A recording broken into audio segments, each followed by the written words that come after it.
nice to be able to associate with other people who are going through the same thing. In his little essays towards truth, Crowley says, initiation means the journey inwards. Nothing is changed, nor can be changed, but all is trulier understood with every step. As I say, the O.T.O is a social order. This means the O.T.O attempts to create an environment where Thelemites may assist each other in the great work. As Crowley stated in the above passage I read, to hopefully enable him altogether to avoid many of the false paths. In other words, it's hoped that by associating with other people, other magicians specifically, that hopefully the learning curve will be decreased. You're not looking into stuff that may be a waste of time, or that I guess none of it's really a waste of time. I mean, even if you read a book that doesn't really resonate with you, at least you've learned that it doesn't resonate with you. It's just many people can fall into other people's opinions, especially when it comes to books. It seems like some people just think anything I read in a book is automatically true. And especially in the occult world, that is the complete opposite of what actually goes on. Because there are so many people who just talk out their ass and don't really know what the hell they're talking about, in my opinion. So you really got to, it's nice to have people say, you know, this writer is really awesome, they've helped me this way, and then you can go about finding that out on your own and seeing if that helps you or whatever. Or doing this ritual has helped me because of this, so you may want to try it, see what it does. Really, it's about experimentation. I mean, that's sort of how we approach magic in Thelema. It's a scientific, one of the famous sort of, not really a creed, but that we say is, we place no reliance on virgin or pigeon. Our method is science, our aim is religion. And so we approach magic and mysticism from a very scientific mindset. If I try this, we'll see what happens. If it worked, it worked. If it doesn't, it doesn't. Try again, maybe, see if it works. If it doesn't, it doesn't. What works, works. If it doesn't, doesn't. That's the bottom line.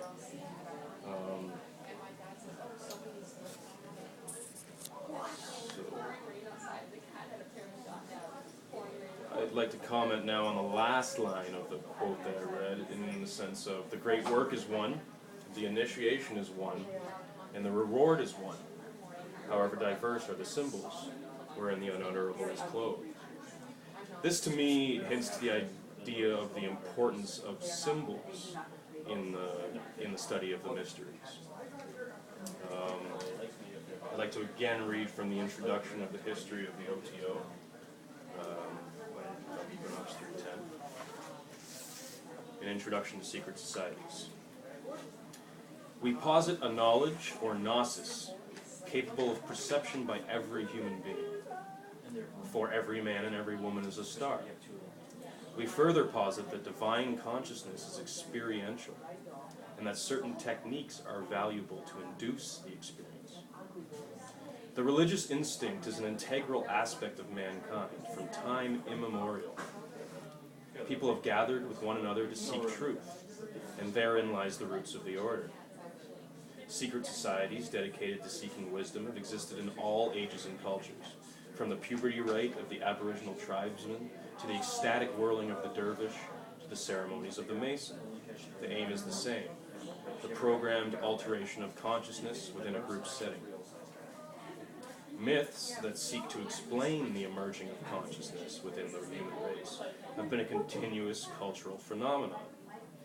The Egyptian, Sumerian, Indian, Chinese, Greek, Near Eastern, Celtic, and other civilizations had mystery traditions of the most central societal import.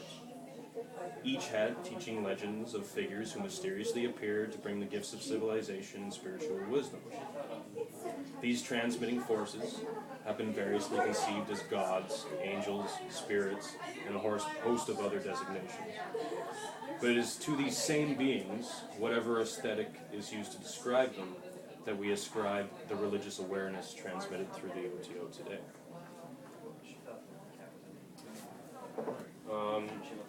I'm sure everyone understands, for example, I'd like to use an example of ancient Egypt, since it seems Egyptian culture is a very important part of Thelema, at least least ancient Egyptian culture. Though we may see the ancient Egyptians as polytheists, they were in fact pantheists. They had a very almost monotheistic way of looking at God. In fact, the priestly caste created these myths basically to transmit their mysteries to the common people who didn't have time to meditate and do various ritual practices. They had to tend fields, or they had to raise livestock, or build the pyramids, or something extremely time-consuming. And so all cultures around the world created myths and various things to try and teach those who don't have time to invest in these things the basic lessons that help us in our journey through life. In nearly every culture, there's been a priestly caste that studied the inner mysteries. And because the common man had to spend his days tending fields, this priestly caste had its closer connection with the divine. These are the leaders, or at least always have been since the beginning of time. I mean, in our current society, we're becoming a little more secular, which is a good thing and a bad thing. I mean, I think it was necessary to separate church and state, but I think religion plays a very important part in the human struggle, at least understanding the symbols that are given to us through these mythologies, the ideas and morals, lessons that are passed down to us through these mythologies.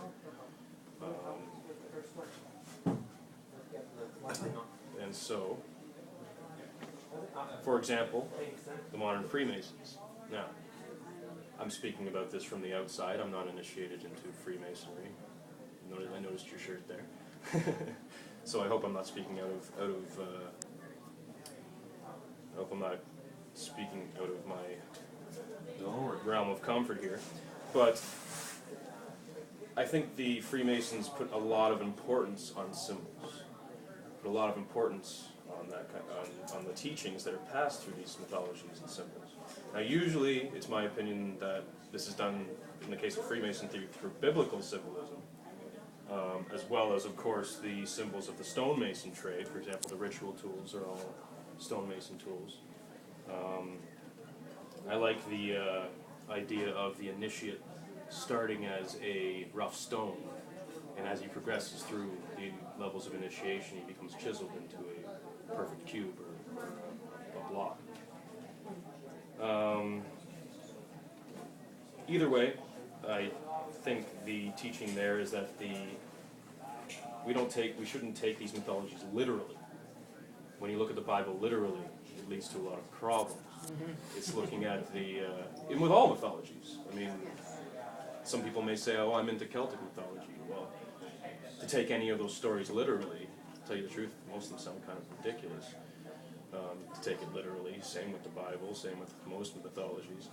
But if we were to learn from the lessons that these figures teach us, it can help us better our lives, absolutely. Religion is not obsolete in our current world. It's very essential, and secularism can lead to a lot of discomforts in our society, I think. Question. Absolutely. Sort of similar, but I mean, a lot of people are really into spirituality without the base in religion. What do you think about that? Well, I guess it depends on how you define the term religion. I'm not afraid to use the term religion. And as Thelemites, many people don't like to call it a religion because it doesn't have dogma or doctrine. There is a set of rituals and practices that Crowley recommends, but all of them are for a specific purpose. And it's not essential that you necessarily listen to everything Crowley said. I mean, it's your journey. It's up to you. And many people can incorporate different things from different, very similar to Wicca, different things from different paths, different cultures. Again, as I read from Equinox 3:10, it's about what experiences or what ritual will induce the experience, what will bring these things into your consciousness. I don't know if you guys were just in here for John Carlo's presentation, but one of the great things he was talking about prayer and how if you don't take things into your own hands, it's just completely useless. You can sit there and pray all day and nothing's ever going to happen unless you have, "Oh, Jesus, please give me money, help me win the lottery." Well, you need to win it need to buy a Yeah, it ticket. opens a path for You need you, to buy a you still have ticket, to walk you it, know, yeah, like, yeah. exactly. So